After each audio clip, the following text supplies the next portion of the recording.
Welcome to the Kool-Aid world. Hello, Barcelona fans. Welcome to another journey through the Blaugrana universe. Today, we'll dive into the topics that are stirring the heart of Camp Nou. From young talents shining on the pitch to the challenges the club faces off it. Get ready for an emotional and informative deep dive. If you love Barca as much as we do, be sure to hit like, subscribe, and turn on notifications so you don't miss a thing. Shall we discover together what's happening with our beloved team? We'll kick off our journey with a name that's been making headlines behind the scenes. Inyaki Pena, the goalkeeper dreaming of more regular game time. At 25, Pena has already proven his worth, especially when Marc-André ter Stegen was sidelined by injury. But with the German's return and the arrival of Wojciech Szczęsny as a heavyweight option, the Spaniard's chances in the squad have dwindled. Recently, Pena made a significant move.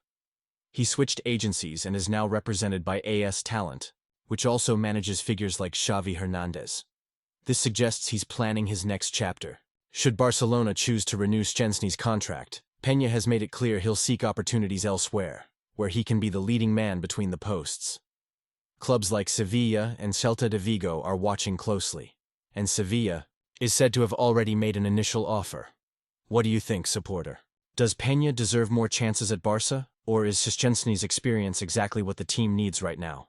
Let us know. Shifting positions on the pitch, let's move up front.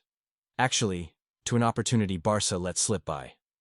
Juventus, looking to ease their finances, offered striker Dusan Vlahovic for somewhere between 25 to 30 million. A tempting fee for a talent like the Serbians, yet the Catalan club said, no. Why? The answer lies in Hansi Flick's vision, the coach, shaping the team's future. He favors a dynamic forward line. Players who move, swap positions, and create space. Something a more stationary center forward like Vlahovic doesn't naturally provide. Plus, Barcelona wants to keep their books balanced and give youth academy talents room to grow. So they turned down Juventus's offer. And now Vlahovic could end up in England, with Chelsea and Manchester United lurking. What about you, Kool-Aid? Would you have taken that deal? Or do you back the club's choice? Let's debate it in the comments. Now it's time to talk about a topic that always gets fans buzzing, the transfer market. Under Deco's guidance and with Flick setting priorities, Barcelona is eyeing reinforcements for next season. But it hasn't been smooth sailing. Two key targets are slipping further away. Victor Gyökeres from Sporting and Jeremy Frimpong from Bayer Leverkusen. Let's break down these challenges. First, Swedish striker Victor Gyökeres, known for his strength, speed, and finishing instinct. At 26, he'd be a powerful addition to Barca's attack, whether sharing the load with Robert Lewandowski or planning for the future. But Arsenal has thrown its hat in the ring, offering around 75 million, a sum below Sporting's $100 million release clause, but one they might accept. They've also lined up an annual salary of $8.5 million, putting Gyökeres on par with their stars. Faced with this, Barcelona must act quickly or rethink their strategy. Can they still swing this deal, or will Barca have to look elsewhere for firepower? Another dream slipping away is Jeremy Frimpong, the right-back who shone under Xabi Alonso at Bayer Leverkusen.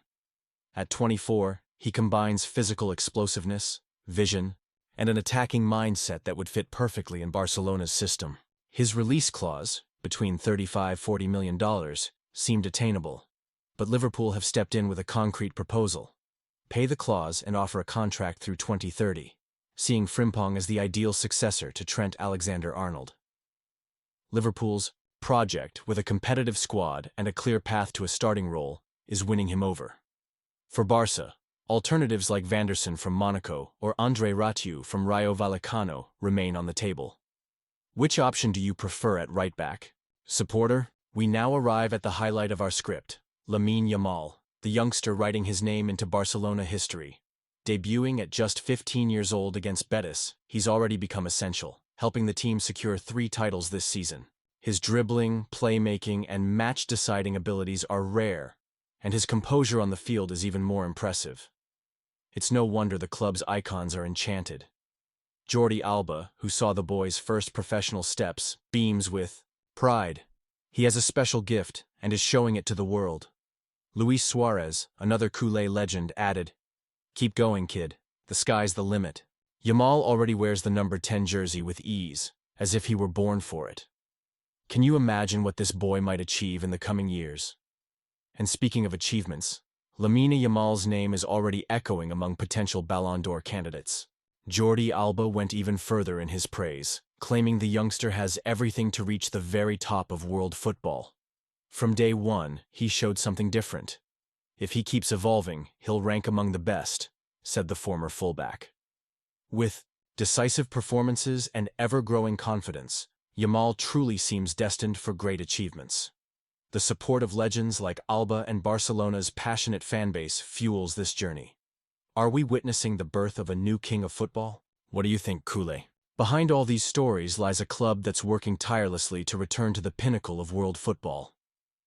Under the leadership of sporting director Deco and coach Hansi Flick, who brings a fresh tactical vision, Barcelona is united by a clear mission to build a competitive yet sustainable squad that honors the club's history and secures a solid future. This plan goes beyond flashy signings or quick fixes. It reflects a strategy designed to restore Barca's essence while balancing ambition with financial responsibility. One of the main focuses of this project is fixing the right-back position, which has posed challenges for years.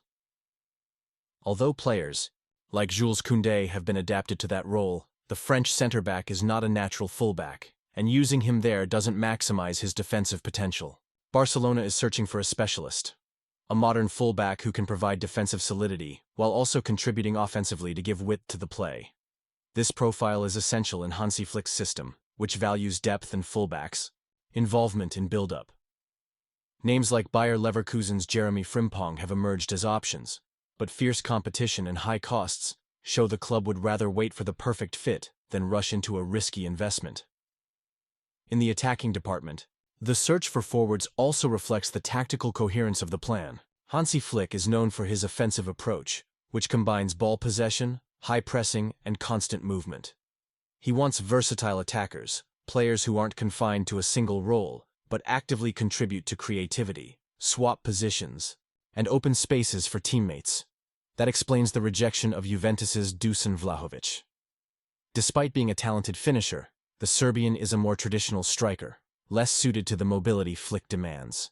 Similarly, the difficulties in negotiating for Sporting's Victor Gyökeres, and even the aforementioned Frimpong, indicate that Barcelona is prepared to be patient, prioritizing players who will elevate the team's level within the proposed system rather than opting for big names who don't fit the coach's vision. The refusal of Vlahovic and the obstacles with Frimpong and Gyökeres are clear examples of the caution guiding this new management. Deco and Flick know the club can no longer afford impulsive signings or investments that don't yield both sporting and financial returns. Every move in the market is calculated, aiming for the perfect fit. Players who not only meet tactical needs, but also respect Barca's economic constraints. This mature approach signals that the club has learned from past mistakes and now seeks to build something lasting, even if it means withstanding pressure for immediate results. While the transfer market is scrutinized carefully, the true heart of the project lies at home. La Masia. Barcelona's famed youth academy remains the club's soul, producing talents who carry the Blaugrana-playing DNA. Youngsters like Lamine Yamal, already impressing in the first team with his skill and maturity, symbolize this investment in the future. Other academy graduates are also being groomed to take on important roles, continuing the tradition that produced icons like Xavi, Iniesta, and Messi. Investing in these youngsters is not just about identity, it's a smart strategy in an inflated market where mega deals don't always guarantee success. Developing homegrown talent requires patience, but the returns can be transformative, on and off the pitch. This plan is a unique blend of patience and ambition.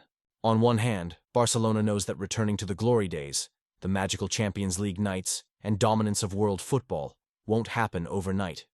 On the other hand, Deco and Flick's management shows a firm determination to build a team that not only competes but also enchants and honors the club's history. It's a path that demands trust, from both the board and the supporters, in a process that prioritizes the long term without sacrificing the dream of trophies. Do you, Koulé, trust this path the club is on? And so, fans, we wrap up another edition full of Barcelona news. We covered Inyaki Pena's situation, the Vlahovic rejection, market challenges, and the brilliance of Lamine Yamal. It's been a pleasure sharing this with you. If you enjoyed it, don't forget to leave a like, subscribe, and hit the bell for more exclusive content. Until next time, culés, visca el Barça.